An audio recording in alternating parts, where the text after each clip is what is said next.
देखा पाइबे आज मल्लिका अनी को मारे बहुत बड़ प्लान करिछि कहीं अंशु सामने जितेबले सी पिज्जा खाऊबार धरा पड़ जाइए आउ अंशु जितेबले मल्लिका को बहुत गाड़ी करचन जे तुम्हें मो मार विश्वास आउ भरोसा को भांगी देइछ। आरे आद्या ठारू केते सीख सी ए घर कहीं भी नुह किंतु मोर मार आशा आउ विश्वास को से केमिति सम्मान दौरान आ मो माँ तुमठू बहुत आशा और विश्वास रखिते किंतु तुम कौन कल सबुदिन विश्वास आउ भरोसा को भांगीदेल।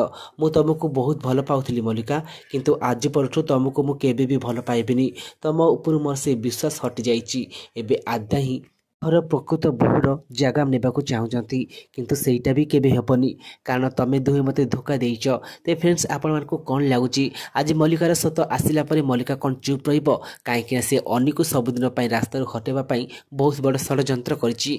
जानिबाकू चाहूतिले आज एपिसोड देखा भूलिबेली आउ आम यूट्यूब चैनल नुआ सब्सक्राइब करेंगे।